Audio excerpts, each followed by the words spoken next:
Good morning, everybody. And happy Monday, Martin Luther King Day, the day after divisional playoffs in the NFL.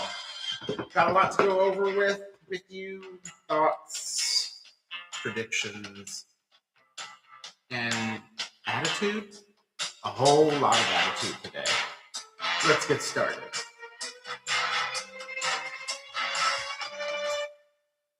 On Saturday, we had this is crazy, but on Saturday, my picks were Seattle and Denver.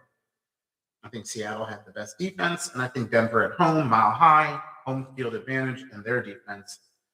And both of those teams won. Boy, did I suck on Sunday. I picked Houston. I also picked the Chicago Bears, kind of liking the Chicago Bears season to what the Commanders season was last year.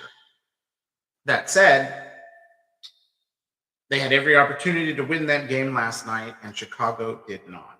Congratulations to the Rams.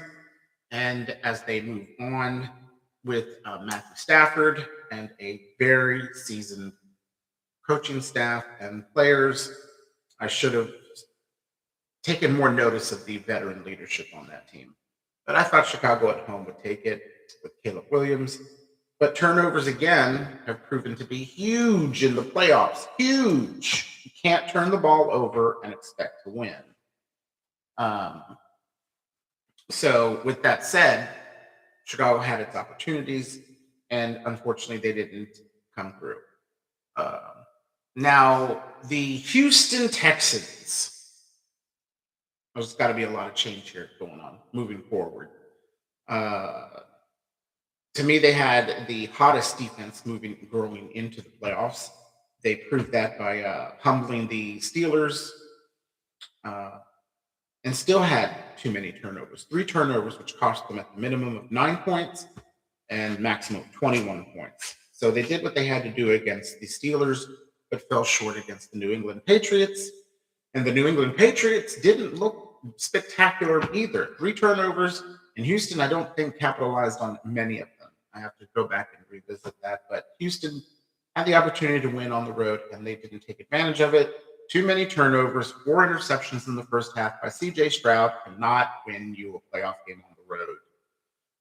So as we look to the future for Houston, I think Houston's time to say goodbye to C.J. Stroud, get some draft picks. There's plenty of teams who will take a chance on him. You won't get a lot of draft picks, but you get something for him, but it's time to move on. Now, Denver and Buffalo. What a game. I think that was the best game of the weekend, actually. That said, in my opinion, that was an interception. That was a clear interception. From what I know, the receiver must have and maintain control throughout the entire process and come up with the ball. He did not. Throughout the process, it was moving. It was being pulled away, and the defender pulled it away, and it was an interception. To me, that is an interception. Again, turnovers. You don't throw that pass, you don't have this controversy. Different outcome. I do believe Buffalo's opportunity has flown by. So a lot of changes in Buffalo are coming. And lo and behold, this morning, Sean McDermott was fired.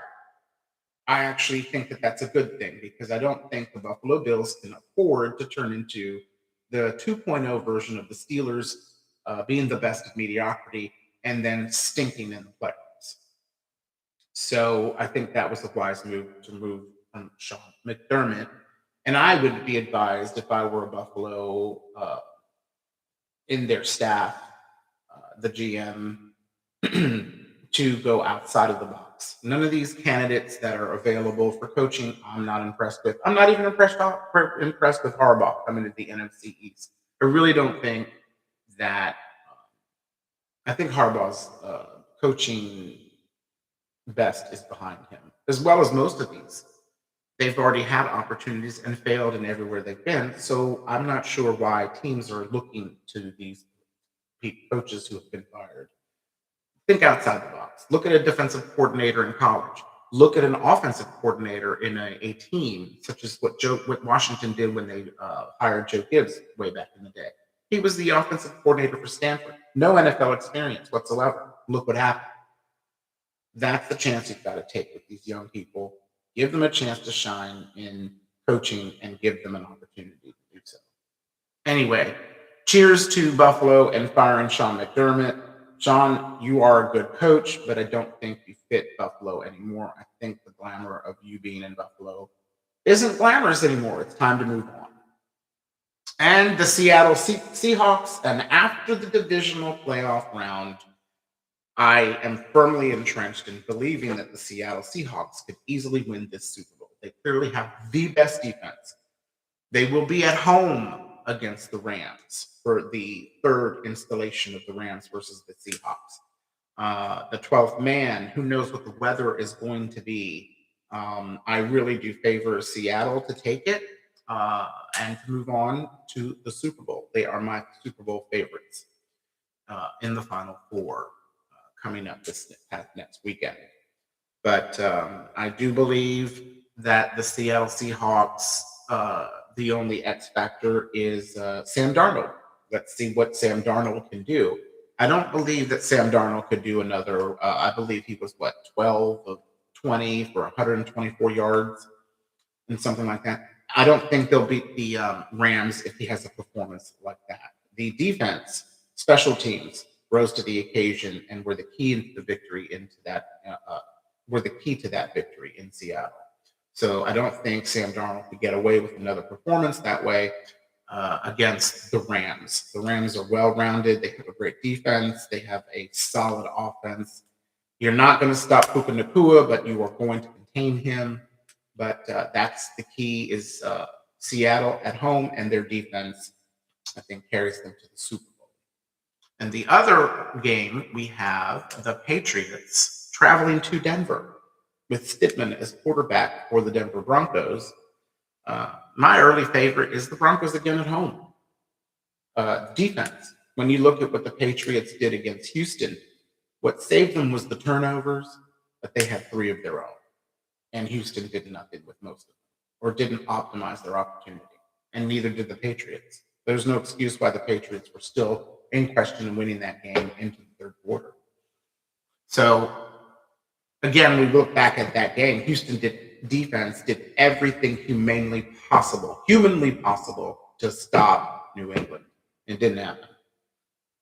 I think Denver at home. So the Super Bowl that I'm predicting and that I'm rooting for is Seattle versus Denver. I think that will be the Super Bowl. And I'm picking Seattle to win the entire thing.